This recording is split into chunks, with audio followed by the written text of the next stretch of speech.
Hello, REA members. This is my second ever video update. This is in lieu of a big fancy newsletter. I'm hoping that any topic that I briefly go over here, you will email if you want to learn more about it. And from your email, your inquiry, we can create some articles that go deeper into anything that I'm about to share. So first off, the day after tomorrow, Friday, meet us at McKnight Middle School outside at 4 o'clock. Raise the Wage Renton is sending some educators from Seattle, but we need Renton folks to turn out and gather signatures. If we don't get more signatures before the end of June, the Raise the Wage minimum wage increase will not make it on the ballot. So we really, really need to come together. We'll have snacks and beverages, and it's fun. Training is easy, and you get to walk around the neighborhood and get to know some REA members. So please join me there. And also, June 9th, we are hoping we can still have a few more people RSVP for our general membership social and retirement celebration. It is at Renton Technical College. A fancy dinner will be provided, and we are donating alcohol. So if you consume those kinds of beverages, it should be a very fun evening indeed. We have made some big strides recently with our Renton Principals Association collaboration. Our principals do have a kind of a union of their own, and because of some concerns that we've had this year, we are working closely with them to better problem solve at the building level. And that means that we are taking issues that you have and concerns that your reps bring forward, and we are encouraging our principals to view us as more of a partnership. And we've just made really big strides with doing some restorative practices between the two associations. So more to come on that. I have really great news if anybody has been part of the high school trimester conversation. We finally have RSD's sanctioning of reviewing committee for the trimesters. So years ago, we took big old process to see if trimesters were going to work. That was a result of Core 24 being passed for graduation requirements. And we've had a lot of input about how trimesters have actually been implemented. So we are going to be appointing folks this summer, and really the committee is going to work through next year doing a deep dive on how are trimesters going. Are there better models out there? What can we do to make our student learning outcomes more powerful? And how can we support our teachers specifically with their workload when it comes to some of the challenges that trimesters present? Our multilingual teachers have been doing a fantastic job getting information from each other and bringing that forward to our task force. The task force really is continuing into next year. Not a lot of recommendations have come yet, but we will be looking for improvements with how multilingual teaching staff is able to meet student needs. And we know that we have a long ways to go in reducing caseloads and class sizes in our next open bargain, but we are hopeful that we can make some good recommendations coming soon. A couple of you have reached out about potential changes to our health insurance. I haven't seen anything in writing from SpEd or Premera about this, but I can tell you that if you have a SpEd plan, so if you're using the state's benefits for health insurance, they are in the middle of bargaining right now with insurance companies and hospitals kind of going at it. So unfortunately, that means that we're getting kind of conflicting information on whose plan is the better plan, which should we support. I can tell you that we don't have a lot of say around those decisions. It really is a state board. The SpEd board at the state level really does make those decisions. However, know that your plans should be locked in through the calendar year. So whatever you have right now in place will be the same till January of next year. But we will be sharing with you more communication as soon as we have it, if there are any changes coming to your providers. Our elementary specialists, specifically our itinerants, have been doing some organizing and have come together to ask that the district reach out and work with them when it comes to scheduling their needs. So I mentioned this here because it's been a really heavy lift for some of our elementary specialists, and we might need some help from some other elementary folks if the district doesn't want to meet with us. We've been trying really hard to get a meeting going so that the itinerants who are now going between 3 different elementary schools can be part of making a common sense schedule that is better for kids and better for them and better to support our schools.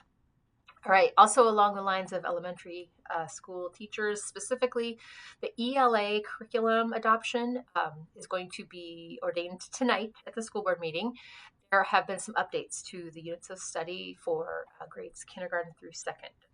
We have still been hearing concerns about some of the updates. And so if you have any questions about that, please email them to me so that we can bring them forward through labor management. Also, the district had informed us last week that iReady will now be given for ELA in elementary school. So iReady is going to be expanded next year through K-8. We were told that the iReady screener can also function as a dyslexia screener, but we still have some more questions around that. I believe that the VAS test will still be given at the beginning of the year, but I believe iReady might be replacing the VAS test for the second and third trimester assessments. Again, send questions along those lines and we will get them answered. Thank you to everybody who came to our special education forum. It was a huge success. We had amazing stories told by educators and by parents. We heard directly from Steve Berquist, one of our state legislators, who's also a teacher. He shared with us some of the updates regarding special ed funding. And those slides, in case you want to check them out, are included in the email where you received this video. We are looking for more folks to step up and work on a special education sort of task force to push for better funding. We have a lot of things in the works around that, and we need more voices. So if you're interested in being part of the solution for SpEd, either as a parent or as an educator, please let us know. Many of you may have heard that Hazen High School has been struggling with some challenges related to their leadership, and thanks to some very intense organizing at the building level, there's going to be a new principal assigned to Hazen next year. Don't want to say much more about that other than the building reps at Hazen deserve a ton of accolades for sticking with it through the processes of alerting the district's attention, doing some policy statements, and really doing their very best in supporting their members in making their concerns known. And yeah, more to come. All right. The Washington legislature did finish a meeting, and I just wanted to highlight one important thing from what happened in the legislature. Actually, two things. The first is that REA bargained for your pay increase to be reflective of what the legislature identifies as IPD or inflation. So next year, everybody on the state salary schedule in REA will be getting a 3.7 pay increase plus the retention stipend, or excuse me, I think it's called a bonus at the end of the year. You should also be getting a retention bonus at the end of this year. It will be payable, I believe, on your end of July paycheck if you did make it through the whole year. In addition to that, though, with the Washington legislative update, I just wanted to put in a plug for how proud we are that Washington State is one of the few states in the nation that have increased the rights of unions. So I just put that out there because it's something we need to be appreciative of, that we do live in a bubble in Washington State, and our union rights are actually getting stronger, not weaker here. And that's just an amazing thing. I don't know if you saw some other good news, though. Renton, thanks to Representative Steve Berquist, Renton has partnered with Renton Technical College, and high school seniors starting this year are potentially eligible for free college at Renton Tech. So 2 years of tuition paid. This is not related to income or any other protected class. Pretty much any high school senior is welcome to apply. The link is also in the email if you know of any kids that want to take advantage of that. Just really proud that we have a free college option in Renton. It's a huge deal. In our school board world, we have just learned that there's one race in position number 1 that is going to be a contested election. So Elisa Louie is not seeking re-election on our school board.